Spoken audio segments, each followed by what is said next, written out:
मुझे अपने बेटे की शादी में जाने में शर्म आ रही थी क्योंकि मेरी साड़ी पुरानी थी। लेकिन जब मेरी बहू ने मेरे शरीर पर वह हरी साड़ी देखी तो उसकी प्रतिक्रिया ने पूरे हॉल को रुला दिया।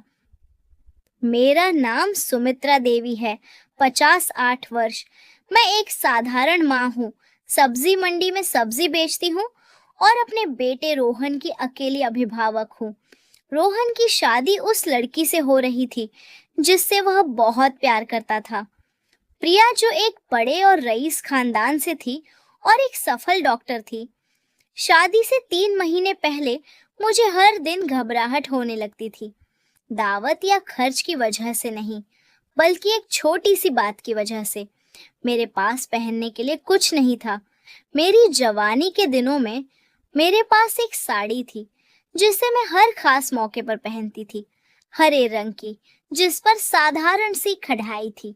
समय के साथ उसका रंग फीका पड़ गया था, जैसे उस कपड़े में कोई इतिहास छिपा हो। यही साड़ी मैंने तब पहनी थी जब रोहन पैदा हुआ था, और यही साड़ी मैंने तब पहनी थी जब उसने कॉलेज से ग्रेजुएशन पास किया था। इसलिए जब उसकी शादी का दिन आया, मुझे समझ नहीं आ रहा था कि क्या वही साड़ी दोबारा पहनना ठीक होगा। वह बहुत पुरानी हो चुकी थी, थोड़ी घिस गई थी, लेकिन मेरी हैसियत बस इतनी ही थी। मैंने किसी से मांगने की कोशिश की, लेकिन मैं दिखावा नहीं कर सकती थी। मैं बस वही बन सकती थी जो मैं हूँ, एक माँ। शादी का दिन आ गया। बैंक्वेट हॉल मेहमानों से भरा था। रोशनी, संगीत और हंसी ठहाके गूंज रहे थे। सब ने महंगे और डिजाइनर कपड़े पहने थे। सिर्फ मैं ही थी जो वहां बेमेल लग रही थी। जब मैं हॉल में दाखिल हुई, मैंने महसूस किया कि लोग मुझे घूर रहे हैं। कुछ मुस्कुरा रहे थे, कुछ फुसफुसा रहे थे। शायद ये दूल्हे की माँ है, बेचारी, अपने बेटे की शादी में तो ढंग के कपड़े पहन लेती। मैंने जबरदस्ती मुस्कुराने की कोशिश की। मैं नहीं चाहती थी कि मेरे बेटे को मेरी शर्मिंदगी महसूस हो। लेकिन जब मैं पीछे की सीट की तरफ जा रही थी, एक लड़की मेरे पास आई, प्रिया, मेरी होने वाली बहू। वह अपने दुल्हन के लाल जोड़े में किसी परी जैसी लग रही थी।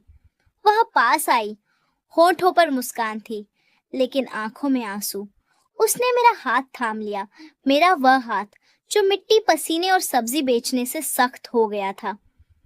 माँ, उसने धीरे से कहा, क्या यह वही साड़ी है जो आपने तब पहनी थी जब रोहन पैदा हुआ था? मैं सन्न रह गई। तुम्हें कैसे पता? वह मुस्कुराई। उसकी आंखों से आंसू छलक आए। रोहन ने बताया था।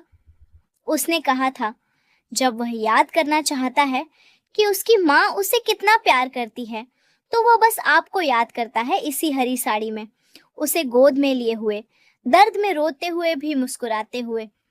पूरा हॉल शांत हो गया। मेहमान भी अब हमारी बातें सुन रहे थे। माँ, उसने आगे कहा, मैं नहीं चाहती कि आप कोई और कपड़ा पहने, क्योंकि यह साड़ी उन सभी बलिदानों का प्रतीक है जिन्होंने रोहन को बड़ा किया है। इससे ज्यादा खूबसूरत कपड़ा दुनिया में कोई नहीं हो सकता।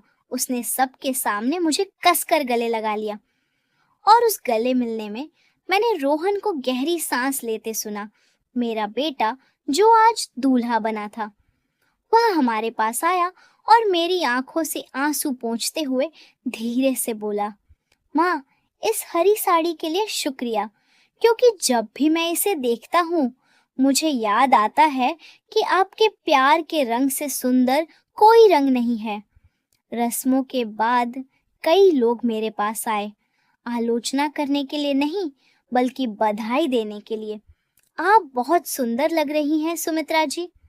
हरा रंग आप पर बहुत जंच रहा है, बिल्कुल जिंदगी के रंग जैसा।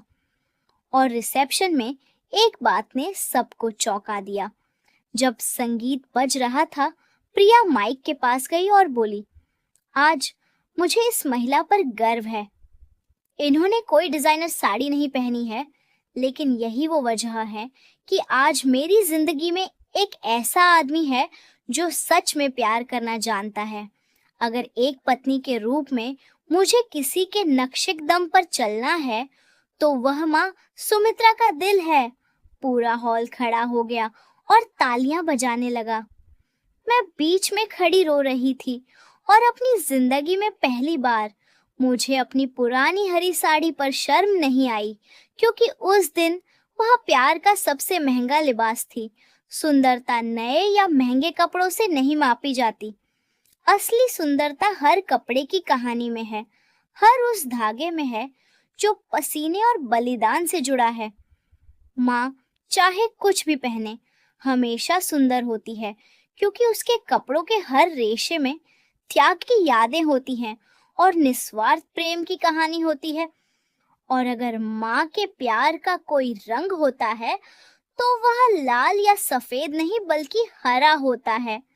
जीवन का वह रंग जो तब भी छाया देता है जब वह खुद थक चुका हो